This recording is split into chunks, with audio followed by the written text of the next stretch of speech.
Hola, queridos amigos de Contexto. Amigos, hoy veremos uno de los proyectos de innovación que desarrolla la Universidad Nacional Pedro Enrique Sureña, la UNFU, a favor del sector eléctrico nacional. La UNFU, a través de sus distintas facultades, desarrolla estudios para contribuir a la investigación y el desarrollo en distintas áreas, por supuesto. En este caso, la universidad, a través de la Oficina Coordinadora de Proyectos del Aire y del Espacio, que por sus siglas es PRAE, que está adscrita a la Escuela de Geomática de la UNFU, trabaja en el primer proyecto aprobado en el país como parte del programa de subvención Horizonte 2020 de la Unión Europea. Veremos qué es. Este es el llamado AMPERE, por sus siglas, que quiere decir Asset Mapping Platform of Emerging Countries, de Electrification, o sea, la electricidad en los países emergentes. Y para explicar este proyecto nos acompaña desde la UNFU, o sea, desde la Universidad Nacional Pedro Enrique Sureña, por Zoom, Pedro Manuel Cabrera, Jr., quien es asesor aeronáutico y coordinador adjunto de la Oficina Coordinadora de Proyectos del Aire y del Espacio PRAE, que mencioné.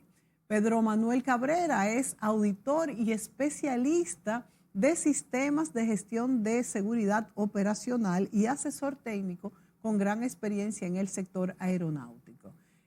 También es parte de la asistencia técnica de aerolíneas locales y extranjeras, así como organizaciones proveedoras de servicios vinculados a la rama aeronáutica. Es coordinador local del proyecto AMPERE en la República Dominicana. Bienvenido, Pedro Manuel Cabrera. Gracias, a su orden por aquí, muy amable. Pedro Manuel, vamos a explicar mejor de qué se trata todo esto, porque los temas tecnológicos son un poco complejos. Quiero saber qué persigue y cómo se logrará esta ventaja. ¿Y en qué contribuye este proyecto al sector eléctrico en este momento en nuestro país? Y cómo no, mira, el proyecto AMPERE, como bien lo dijiste, es el Asset Mapping Platform for Emerging Countries Electrification. Básicamente se basa en el uso del Sistema Global de Navegación por Satélite de la Unión Europea, la constelación EGNOS y Galileo, que son los pilares de satélite de la Unión Europea, como herramienta de precisión que conjuntamente con los sistemas de aeronave pilotada a distancia, que son los drones que conocemos como drones, realizan un levantamiento georreferenciado de las redes del tendido eléctrico, con la finalidad de detectar, por medio de diferentes tipos de cámaras y sensores, anomalías y pérdidas de energía en el cableado, tanto de la alta como de la baja tensión. Esto se hace por medio de diferentes procesos de recolección de datos, como procesamiento del sistema de información geográfica, y persigue más que nada eficientizar la gestión técnica y administrativa del sector eléctrico del país. ¿Cómo se detectan, Pedro Manuel, esas anomalías en los cables eléctricos con esos drones? ¿Cómo eso se detecta?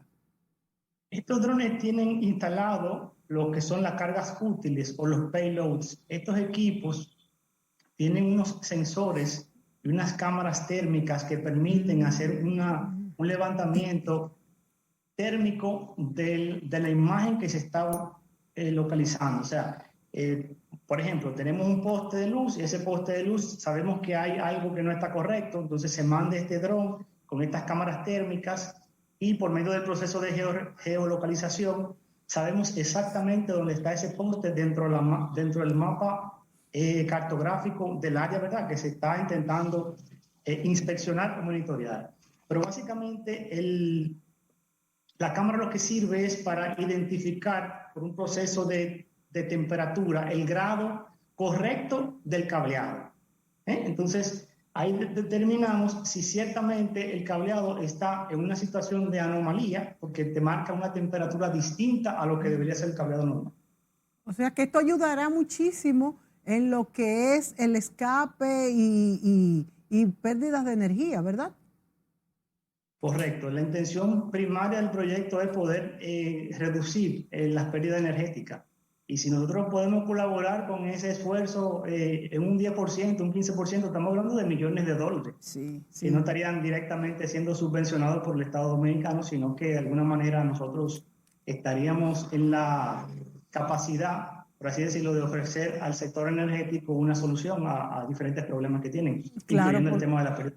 Claro, porque recordemos que este es uno de los principales problemas que contribuyen al subsidio que tiene que pagar el Estado al sistema eléctrico, las pérdidas y los escapes, si pudieran decirse así, en el cableado del sector eléctrico. Entonces, esto será parte que utilizarán las EDES y el sistema eléctrico a través de este proyecto de europeo. ¿Cómo es que viene? Lo que quiero saber en este primero es cómo viene esta compañía europea para países emergentes en cuanto a los sistemas eléctricos a colaborar, si es una colaboración internacional, cómo llega a lo que es el mundo académico, en este caso a la UNFU, y cómo se insertará en lo que es el control de las pérdidas. Sí, es bueno recordar que nosotros estamos trabajando con la Unión Europea bajo el marco de un acuerdo de colaboración subsidiado por el programa de subvención que tiene la Unión Europea, que es el Horizonte 2020, que terminó el año pasado y ahora se llama Horizonte Europa, y es básicamente lo que ellos subsidian proyectos de la colectividad para ayudar a la colectividad socialmente, económicamente, científicamente, a esos problemas que tiene la sociedad, tratar de mitigarlo, ¿verdad? Con diferentes tipos de programas, de proyectos. En este caso, nosotros trabajamos con la colaboración dentro de un consorcio donde participa España, Italia, Bélgica, y nosotros somos como parte de República Dominicana, miembro de la CELAC, tenemos esa facilidad de poder entrar a estos programas de subvenciones. Este programa nos busca como país o nosotros lo buscamos a ellos, y cómo se inserta la parte académica en esto, que es tan importante y que nosotros finalmente, y digo finalmente porque hace muchos años lo anhelamos, las universidades están volviendo centros de investigación y desarrollo de proyectos. Y este proyecto entra en dos categorías, la categoría de investigación per se y entra en la categoría de innovación. La innovación porque integra diferentes tecnologías que, aunque existen actualmente, no se han integrado para este propósito, por eso es un proyecto de innovación. Entonces, los resultados de este estudio van a ser arrojados en los próximos meses, porque lo que estamos haciendo aquí básicamente es una prueba piloto para determinar la pertinencia y la relevancia del proyecto. Entonces, lo que buscamos es poder extrapolar también este sistema, esta integración de estas diferentes tecnologías que puedan ser también extrapoladas, no solamente para el sector eléctrico, tenemos sector minería, tenemos la agronomía, tenemos la observación de la tierra, el tema de catastro, o sea, urbanización. Las posibilidades son infinitas porque nos basamos y nos apoyamos en la tecnología satelital que nos ofrece de manera gratuita la Unión Europea con sus satélites EGNOS y Galileo. Con los satélites de ellos, que son estos dos satélites, correcto, que ¿están ubicados dónde estos satélites? En el espacio, claro está, o sea, en la estratosfera, y realmente lo que hace es que dan un soporte a los sensores y a los receptores de posicionamiento global que tienen los drones, porque recuérdense que este proyecto es de inspección y monitoreo de las líneas de tendido eléctrico, haciendo un levantamiento georreferenciado de dónde están los puntos de interés, o sea, los activos del sector eléctrico, dónde están localizados, para hacer ese mapeo directamente ya a esos elementos de la red que, en este caso, las EDES, la Corporación Dominicana de Empresas Eléctricas Estatales, y demás entidades privadas que también nosotros pudiésemos colaborar en su futuro, pudiesen tener un levantamiento fidedigno a nivel topográfico, cartográfico, de suelo, de vegetación, donde puedan identificar y eficientizar el proceso de la inspección. Lo que tomaría quizás, por ejemplo, por así decirle, 3 días, quizás con los drones lo podemos hacer en una tarde. Entonces hay un tema ahí de practicidad, de eficiencia, se conjugan varias cosas ahí. Pedro Manuel, para entender mejor cómo funcionan estos satélites, vuelvo a mi pregunta anterior. Yo sé que están en el espacio, pero ¿están fijos o se desplazan de un lado a otro dependiendo de dónde se quieran captar las señales en un territorio específico? No, los satélites están fijos. Lo que gira es la Tierra y entonces se aprovecha el movimiento de la Tierra para hacer la captura de las imágenes. Hay unos satélites pequeños que sí hacen de forma de poder identificar puntos específicos, pero normalmente los satélites son estáticos, giran alrededor de la Tierra con su movimiento. Sí, exacto, es la Tierra la que se mueve. La Universidad Nacional Pedro Enríquez Ureña es la única que tiene la carrera de geomática hasta ahora, como especialidad, creo, ¿verdad? Fuimos los primeros, iniciamos hace más o menos 11 años con la carrera de geomática. Creo que hace unos 2 o 3 años hay otra universidad también que ha hecho una escuela de geomática, pero realmente nosotros actualmente tenemos alrededor de 40 y pico de egresados. Actualmente tenemos en carrera como 25 y pienso que es una de las cosas que la universidad puede enorgullecerse, porque pienso que la carrera de geomática es una carrera del futuro. Quizá mucha gente no se da cuenta.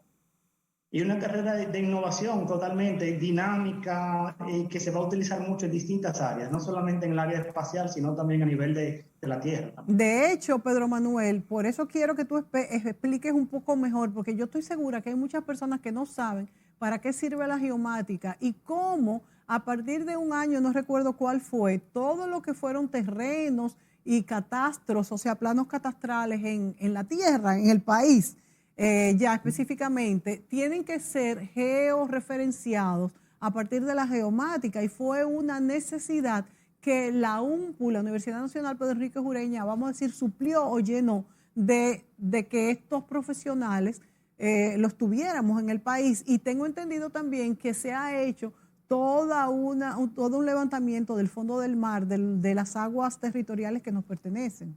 Explica un poco mejor esto. Bueno, mira, la geomática es una ciencia que estudia distintas áreas de la parte de lo que tiene que ver con la observación de la Tierra.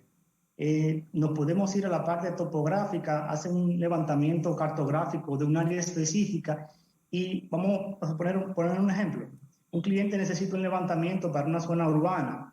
Se hace el levantamiento de distintas capas por medio de la tecnología que ofrece la geomática, ¿verdad? En este caso, los satélites, los receptores manuales, todo ahora con el tema de los drones, toda esta tecnología se unifica para brindar al cliente, en este caso, información más fidedigna del punto específico de su interés.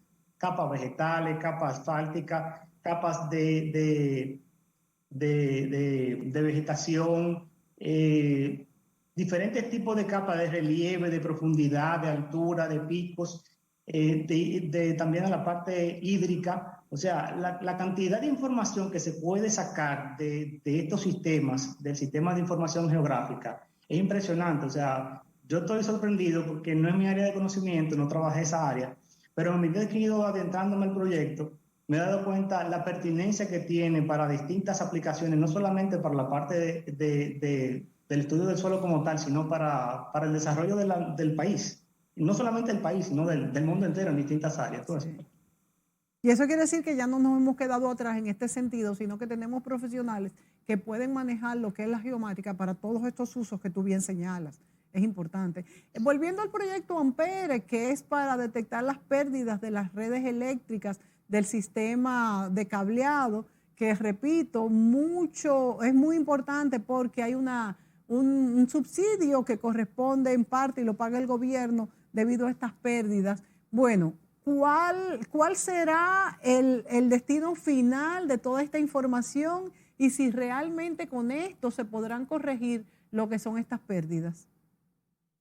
Bueno, nosotros aspiramos que realmente sí, que este proyecto traiga como resultado información valiosa, sobre todo para las EDES, porque de nada nos sirve tener un proyecto de esta magnitud con todo este movimiento de personal, de tecnologías, para que se quede, ¿verdad?, en la nada. Entonces, nosotros aspiramos realmente desde la UNFU y desde la Unión Europea también, la Comisión Europea que nos asiste, el Programa Espacial de Sistemas Globales de Navegación de la Unión Europea, que podamos poder presentar una pequeña muestra de las capacidades que tenemos instaladas aquí en el país, conjuntamente con la Unión Europea, con el apoyo de los demás miembros del consorcio, para poder darle a entender a las personas que ocupan posiciones gerenciales y a los políticos de nuestro país, las bondades que tiene esta tecnología para el servicio de la colectividad.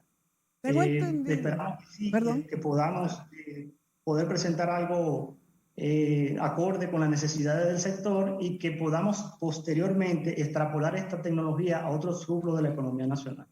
¿Ustedes actualmente están en contacto con las personas de las EDES o de lo que era la CDE, o sea, del Ministerio de Energía?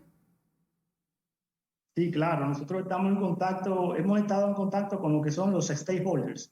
Los stakeholders son la parte interesada, en este caso la CDEE nos ha puesto en contacto a través de la unidad especializada del proyecto, la UEP, la apertura, ¿verdad?, de integrar a las otras áreas dentro del proyecto. El proyecto en sí tiene como fundamental propósito hacer el levantamiento de un área específica en el sector de los tres brazos. En este caso le corresponde a EDESTE y nosotros estamos con la colaboración de ellos y también estamos en la colaboración con el Instituto Dominicano de Aviación Civil, porque recuérdense que esta tecnología la vamos a trabajar con los sistemas de aeronaves pilotadas a distancia y lo que estamos buscando con esta tecnología es poder hacer levantamiento sobre el área. Entonces, para tales fines, necesitamos del visto bueno del ente regulador del espacio aéreo, que en este caso es el Instituto Dominicano de Aviación Civil, que está integrado también con nosotros. Justamente esa era una de las preguntas que tenía, ¿cuál es la vinculación del IDAC? Entonces tú me dices que es porque ellos regulan el espacio aéreo y ustedes están trabajando con el espacio aéreo. No entendí bien cuál es la vinculación. Sí, ustedes saben que en nuestro país tenemos el tema del espacio aéreo controlado. Y ahora con el tema de la masificación del uso de los drones, nosotros hemos tratado, el IDAC ha tratado de tener un control más irrestricto con el tema del uso de los drones en espacio aéreo, por distintas razones, por un tema más allá de seguridad. Claro. Pero en este caso particular nosotros no podemos volar sobre personas sin la debida autorización y sin los debidos controles de seguridad necesarios para que la operación salga exitosa y sin ningún inconveniente. Cuando tú dices que no pueden volar sobre personas, ¿a qué te refieres? ¿Sobre casas, sobre áreas pobladas? ¿A qué te refieres específicamente? Sí, necesitamos un permiso especial para mostrarle a la autoridad que contamos con todos los elementos de seguridad necesarios, todas las medidas de seguridad necesarias para poder hacer una operación segura. No es recomendable volar sobre personas, ¿verdad? Y menos si es de manera no controlada por el IDAC, porque si el IDAC tiene control sobre el espacio aéreo, sabe dónde se está operando ese equipo. ¿Todos los drones tienen que sacar un permiso o son estos drones porque son más grandes, porque están en zonas específicas? ¿Cómo funciona esto? Eso se divide en distintas categorías. Actualmente todo dron que creo que esté por encima de 0.25 kilogramos tiene que ser registrado ante el IDAC. Y el operador también debe sacar su licencia. Eso nosotros allá en la universidad tenemos un dronódromo, como lo llamamos, que es un espacio autorizado, un fly zone donde cualquier persona puede, a través de los organismos de la universidad de seguridad, solicitar un acceso para poder volarlo dentro del campus. Me imagino que es porque ya esto pasa de un tamaño, más o menos, ¿cuál es el tamaño al que tú te refieres que ya deben de tener permiso? En volumen, así con las manos, ¿cómo pudiéramos? ¿Qué tan grande? Cualquier dron que esté más o menos sobre este tamaño. ¿verdad? Sobre ese tamaño ya. Quizá un pie más o menos, ¿verdad? Un pie, 0.25 kilogramos, estamos hablando de por encima de 2 libras, ya debe ser registrado ante el IDAC. Pero esto no está pasando, Pedro Manuel. Todavía las personas que tienen drones para tomar fotos, para X objetivos, no saben de hecho que hay que registrarse. Yo no lo sabía. Lamentablemente no lo saben, aunque nosotros desde la UNFU y también el IDAC ha hecho grandes esfuerzos por hacerlo de conocimiento público general. Lo que pasa es que hemos tenido mucha suerte de que no se han dado situaciones o incidencias de cierto nivel que pongan las cosas, tú sabes, como en contexto para un mayor control. Pero sí, de que hay una regulación que se está aplicando, de que hay las facilidades dentro del Instituto Dominicano de Aviación Civil para poder hacerlo. También hay facilidades allá para que usted vaya inscriba su aeronave y también pueda obtener su licencia de piloto de sistemas de aeronave pilotada a distancia. Esta regulación del IDAC lo que previene es peligros con las personas, choques entre drones, ¿es esto o algo más? También seguridad, me imagino.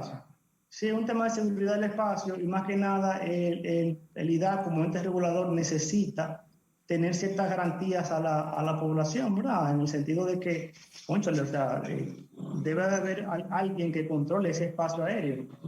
Y el IDAC es el ente a llamar a controlar esos espacios y por ende manda de manera enfática a registrar esos equipos aquí en el país. ¿Hay alguna otra relación de la Universidad Nacional Pedro Enrique Sureña con el IDAC específicamente o solo se reduce a este proyecto específico? No, este proyecto es parte de una iniciativa de la UNFU, donde el IDAC nos colabora como parte interesada, pero tenemos un proyecto común en la parte de formación académica a través de la Oficina Coordinadora de Proyectos del Área del Espacio, que es este órgano híbrido, parte UNFU, parte IDAC, y lo que busca a través de esta alianza estratégica básicamente es poder ofrecer investigaciones, programas de formación conjunta, donde el IDAC nos suplemente o nos facilite esos técnicos especializados en distintas áreas para poder darle una formación. Bueno, pues nos vamos a la pausa y volvemos enseguida. ¿Cómo no?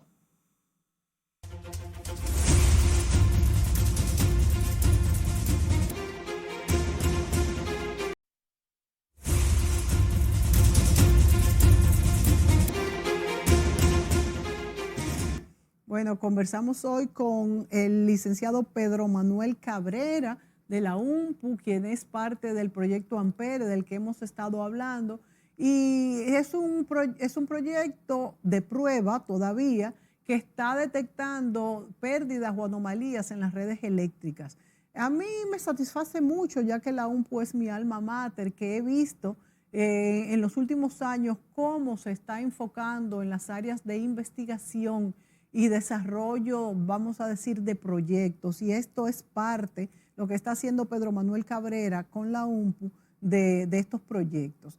Me gustaría en este segmento que nos enfocáramos, Pedro Manuel, en la importancia de la capacitación de los estudiantes en este tipo de proyectos y vínculos incluso con otros organismos especializados para poder tener un mayor resultado. Sí, cómo no. Mira, ciertamente hay una necesidad en el sector, sobre todo en el sector aeronáutico, de formación académica especializada. Por eso fue que nosotros concebimos la idea de crear esta oficina de la PRAE, que es Oficina de Proyectos del Aire y del Espacio, con la intención más que nada de buscar los canales adecuados para nosotros lograr a través de diferentes instancias especializadas conseguir estos programas de formación en distintas áreas. Nosotros como país hemos hemos decidido tener una política de cielos abiertos y prácticamente el 90% de las líneas aéreas que vuelan a República Dominicana vienen como bajo modalidad charter. O sea, estamos hablando aproximadamente de 300 líneas aéreas que vuelan al país y hemos desarrollado una industria de los servicios debajo del ala. Los servicios debajo del ala son los servicios de todo lo que tiene que ver con despacho de aeronave, operaciones, seguridad, catering, todo lo que está debajo del ala de la aeronave. Y hemos desarrollado esa industria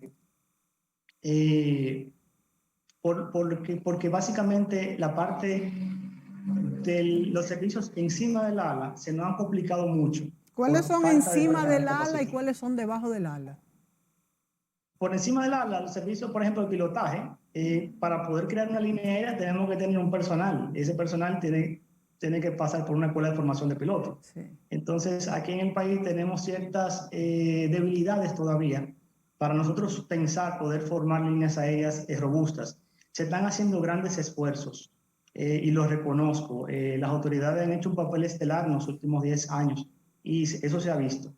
Pero pienso que hay mucha oportunidad, sobre todo de mucha gente, de insertarse al sector y ofrecer algo. distintas áreas: medicina aeronáutica, despacho de aeronaves en la parte privada, seguridad operacional, seguridad SEC, que es la seguridad física, seguridad armada. Hay muchos elementos, muchas áreas dentro de la aviación civil que nosotros pudiésemos estarla explotando. Y lamentablemente tenemos el hándicap, por así decirlo, de no tener suficientes docentes que puedan impartir esas docencias en áreas específicas. Y eso es lo que estamos tratando de hacer. Tratamos por ejemplo, ahora mismo tenemos un esfuerzo conjunto con la Academia Superior de Ciencia Aeronáutica, tratando de ver presentar una modalidad de negocio donde podamos hacer un 2+2 con la ASCA para ofrecer la primera licenciatura en gestión aeronáutica del país. Esa licenciatura nos dará una base sólida para nosotros pensar después en todo lo que tiene que ver con posgrado, maestría, doctorado, pero nosotros necesitamos como país exhibir que tenemos ese grado, que se están egresando personal de ahí, un personal que se está insertando en el sector y que posteriormente se está especializando. Esos estudiantes, Pedro Manuel, que salgan de esa licenciatura aeronáutica, ¿cuál sería su capacidad que después se especializarían en posgrados? Específicamente, ¿qué haría? ¿Qué sabría hacer? Sí, el perfil del egresado le daría unas competencias para poder insertarse en distintas entidades del sector. Por ejemplo, lo que pasa es que nosotros siempre normalmente vemos líneas aéreas, pero dentro de las líneas aéreas tenemos diferentes departamentos. No es lo mismo un marketing de aviación o la parte operativa del aeropuerto o la parte operativa en rampa. O sea, tenemos distintas áreas donde esa persona ya tiene un conocimiento intrínseco de cómo funciona la aviación civil en República Dominicana. Eso quiere decir, Pedro Manuel, que el personal que tenemos es, vamos a decir, entrenado en la práctica, que actualmente no hay estas carreras donde tenemos aeropuertos tan transitados en todo el país. Tenemos personal empírico que ha aprendido sobre la marcha. Tenemos un personal que se formó hace muchos años, quizás fuera del país, pero hay una generación nueva que viene subiendo que no tiene las condiciones, vamos a decir así, o que tiene ciertas limitaciones, porque entrar al sector de la aviación es cara de por sí.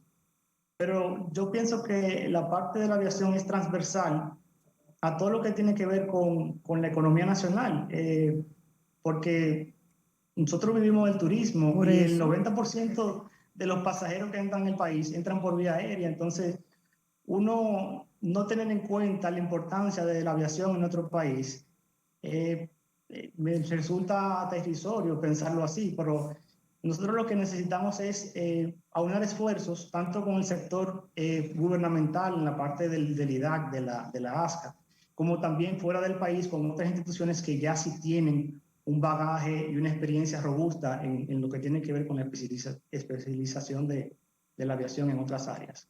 Eso quiere decir, Pedro Manuel, que la UNPO está trabajando en esta licenciatura de aeronáutica. Es correcto, es correcto. Tenemos ya unos años tratando de armar un paquete adecuado a las necesidades del país, pero pienso que más temprano que tarde estaremos ya pudiendo exhibir ese gran logro.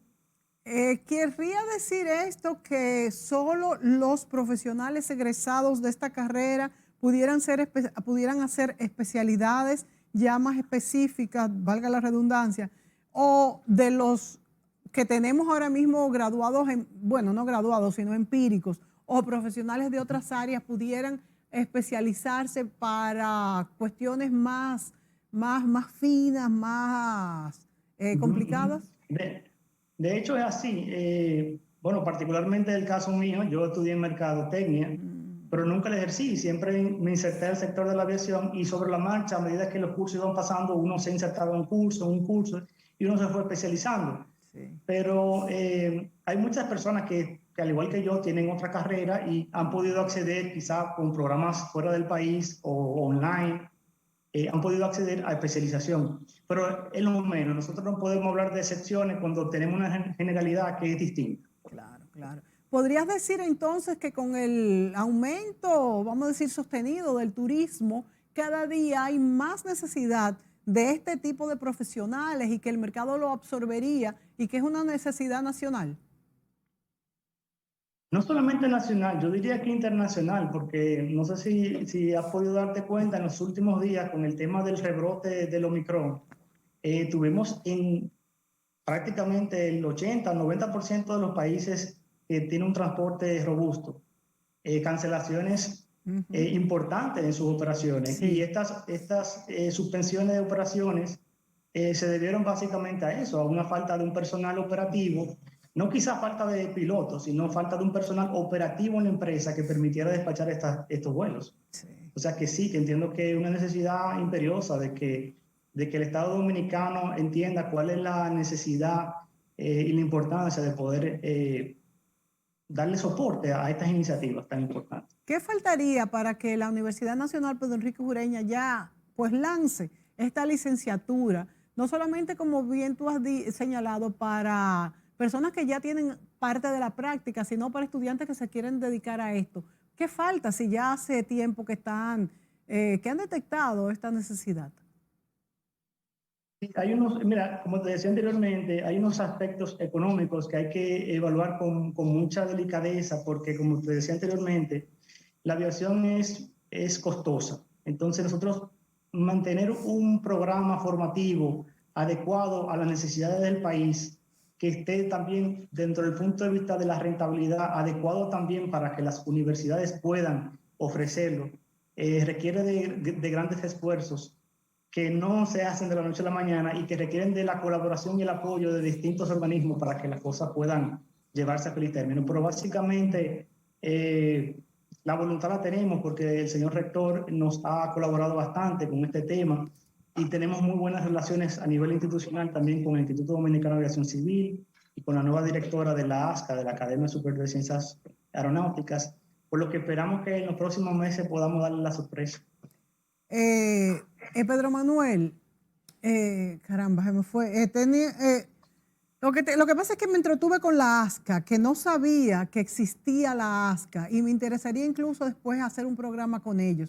Pero lo que te decía antes de esto es la importancia que tiene también el sector privado en este sentido y que si ustedes como universidad no han acudido a ellos, por ejemplo, los dueños de aeropuertos, que ya son muchos en el país, y todas las empresas relacionadas, ¿hasta qué punto ellos podrían colaborar? Porque les interesa para su crecimiento que este tipo de profesional salga terminado de la universidad y si ellos no pudieran colaborar económicamente para que esta carrera sea rentable. De hecho, es así como dices. Nosotros hace unos meses atrás estuvimos impartiendo concomitantemente con la Academia Superior de Ciencia Aeronáutica el Diplomado Superior en Gestión Aeronáutica.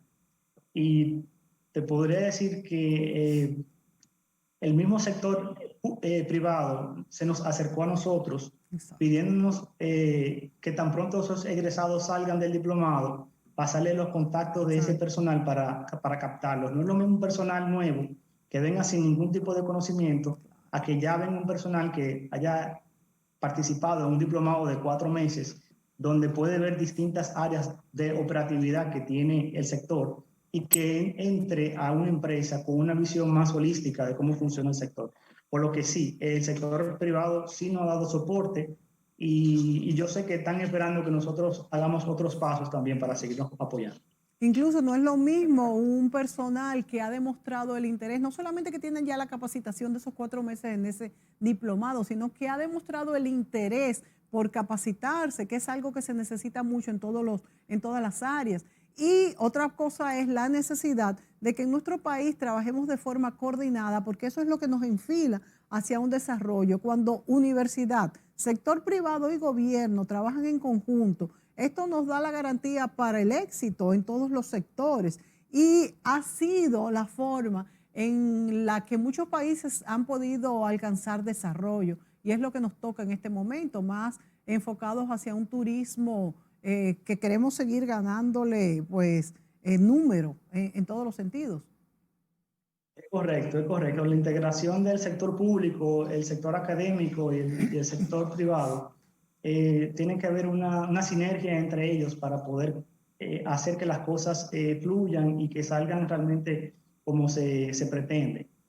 Si no hay una integración, de alguna manera la mesa queda coja y se da cuenta uno en el proceso después para la inserción de ese personal que ya viene con una capacitación costosa, por así decirlo de alguna manera, en esfuerzo, en tiempo, en dedicación, en insertarlos. Si no tenemos el soporte del sector privado, se nos hace muy cuesta arriba. Claro, y no solamente que se hace cuesta arriba, sino que se divorcia de las inversiones que están sucediendo en el país y tenemos que ir, es como un baile, que hay que ir al mismo ritmo. Entonces, por eso es la importancia de que el sector público y privado trabajen al mismo tiempo y, por supuesto, las universidades. Volviendo para terminar, Pedro Manuel, a Ampere, que es lo que nos hizo hacer este programa. Háblame sobre oportunidades donde también se conjuguen, además de gobierno, sector privado y universidades, pues proyectos internacionales como es, por ejemplo, Horizonte 2020, que tú me dices que ya terminó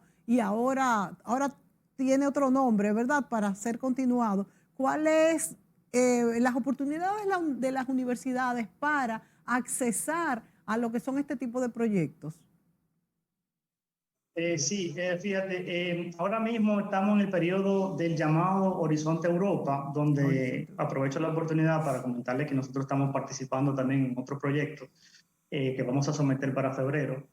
El Horizonte Europa es el programa marco de investigación e innovación de la Unión Europea para el periodo que se convierte del 2021 al 2027. Su predecesor fue el Horizonte 2020, donde participamos con el proyecto Ampere, que tenemos fecha de término posiblemente para junio de este año, si la situación nos lo permite. Y básicamente un instrumento para llevar a cabo políticas de logro de objetivos de la Comunidad Europea. Nosotros entramos por parte de la CELAC, de la Comisión de Estados Latinoamericanos del Caribe, como parte de esa vinculación entre la Unión Europea y estos países de ese estado. Entonces, básicamente es alcanzar un impacto científico, tecnológico, económico de estas inversiones que hace la Unión Europea para subvencionar estos programas, fortaleciendo de esta manera lo que es la base científica y tecnológica y aumentando la competitividad de los Estados miembros. Pienso que mira, nosotros logramos este acercamiento por una serie de coyunturas especiales, por el apoyo del señor rector a trabajar con la delegación de la Unión Europea en la pasada gestión del ex embajador Gianluca Grippa, y logramos hacer ese approach y gracias a Dios participamos y fuimos elegidos. Nosotros somos la primera entidad de la República Dominicana en haber participado en el programa Horizonte 2020 y tener un proyecto ganador. Y eso marca un precedente importante, no solamente para la universidad, sino para el país. Nosotros queremos seguir incentivando a otras universidades a participar y la idea que ellos tienen allá en la Unión Europea, la idea es bastante clara en el sentido de que nos piden a nosotros también integrar a otras universidades que tengan otro tipo de especialización que quizás la UFU no tenga. Sí. Por ejemplo, nosotros entramos en este proyecto porque nosotros somos la universidad que tiene la Escuela de Geomática. Entonces, el proyecto está muy entrelazado con lo que se persigue, ¿verdad? Quizás si nosotros no tuviésemos esa escuela dentro de la facultad, dentro de la universidad, quizás no estuviésemos participando del mismo. Y entonces, cada universidad tiene un área de especialización. Ellos lo que intentan es que identifiquemos durante el proceso del proyecto otros proyectos para seguir participando de manera continua. Bueno, te felicito, Pedro Manuel Cabrera, por este proyecto, por tu cooperación, por tu participación. Felicito también al rector, el arquitecto Miguel Fiallo Calderón. También felicito al ex embajador en la República Dominicana, que ya tú lo has mencionado, a Gianluca Grippa. Exhorto a la nueva embajadora de la Unión Europea a seguir este rumbo o ampliarlo. Ella también tendrá su propia agenda, creo que también es una mujer muy preparada. Y a todos los profesores y universidades a que se involucren, como tú dices, lo que le abrió la puerta a la UNPO en este caso fue haber sido los primeros en la carrera de geomática. Una puerta abre otra y nuestro país necesita eso, el enlace, la cooperación, trabajar en conjunto. Ojalá que este resultado del proyecto Ampere de detección de pérdidas eléctricas en las redes sirva para aminorar lo que es esta inversión en subsidio por pérdidas en el sector eléctrico. Muchas gracias a Pedro Manuel Cabrera y a ustedes, amigos, por sintonizarnos, y será hasta la próxima.